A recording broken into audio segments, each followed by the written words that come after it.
మన ముకుంద జ్యువెలర్స్ వారి నూతన బ్రాంచ్ ఈ నెల 20న జూబ్లీ హిల్స్ లో ఘన ప్రారంభం. ఓపెనింగ్ సందర్భంగా అన్ని జ్యువెలరీపై ఉన్న విఏ మీద ఫ్లాట్ 10% తగ్గింపు, నో మేకింగ్ ఛార్జెస్.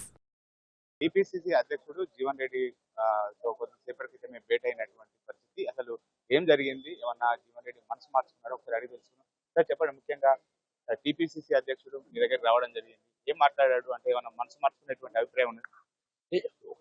సహచరుడుగా పిసిసి అధ్యక్షుడు ఏదైతుందో ఎవరే కానీ పార్టీలో వీడే పరిస్థితి ఏర్పడితే అది నిలుపుదల చేయించి కొనసాగింపు చేసే ప్రయత్నం చేయడం పిసిసి అధ్యక్షుడు బాధ్యత భావిస్తుంది.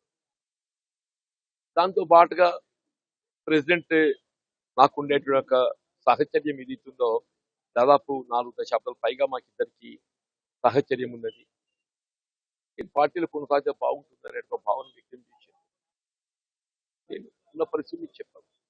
తెలంగాణలో దాదాపుగా ఇప్పుడున్న లీడర్ల లోపల అత్యంత సీనియర్ లీడర్ గా మీరు ఉన్నారు. 40 ఏళ్లకు పైగా కాంగ్రెస్ పార్టీకి అంటే ఒక రకంగా సేవ చేశారు. ఇటువంటి నేపథ్యం లోపల ఇప్పుడు అంటే పార్టీ వీడడం చాలా నిజంగా బాధాకరం. అంటే ఏం డిస్కషన్ చేశారు మహేష్ కుమార్ గౌడ్? అంటే ఈ విషయాన్ని సోనియా గాంధీ కానీ లేకపోతే మీనాక్షి నటరాజన్ కానీ వాళ్ళ దృష్టికి తీసుకెళ్లేటువంటి ప్రయత్నం చేస్తున్నా అని చెప్పారా? మిమ్మల్ని సమస్య వారు కొనసాగాలని కోరిండ్రు.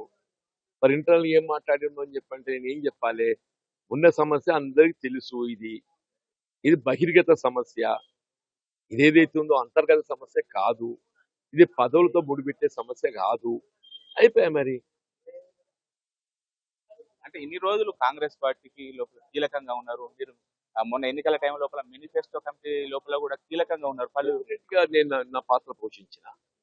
నేను 2014-18 మధ్య కాలంలో 3 ఉమ్మడి జిల్లాలలో ఏకైక శాసనసభ్యుడిగా ఏదైతుందో 10 సంవత్సరాలు అప్పటి ప్రభుత్వం టీఆర్ఎస్ ప్రభుత్వానికి వ్యతిరేకంగా మరి నేను పోరాటం చేసిన, కాంగ్రెస్ పార్టీ బలోపేతంలో పాటుపడ్డ. తదుపరి శాసన మండలి సభ్యులు ఒంటరి పూర్తి చేసి శాసన మండలిలో అందరికీ ఏదైతుందో తెలిసిందే కదా. ఆనాడు పట్టభద్రుల అభిప్రాయం ఏదైతుందో నేను ప్రతిపక్ష పాత్ర పోషించాలి, పటిష్టంగా ప్రజాభిప్రాయాన్ని వ్యక్తం చేయాలి, ఒక ప్రశ్నించే గొంతుగా నిలబడాలని చెప్పి కోరుకొని నాకు అవకాశం కల్పించేది. ఆ అభిప్రాయాన్ని నేను నిలబెట్టుకునే ప్రయత్నం చేసింది. ఇప్పుడు మహేష్ కుమార్ తో మాట్లాడిన తర్వాత ఏమన్నా అభిప్రాయం మారేటువంటి నిర్ణయం మారేటువంటి అవకాశం ఉంది? చెప్పా కదా బాబు, మీ అందరి ముందు చెప్పా కదా. రేపు సమావేశం 10 గంటలకు.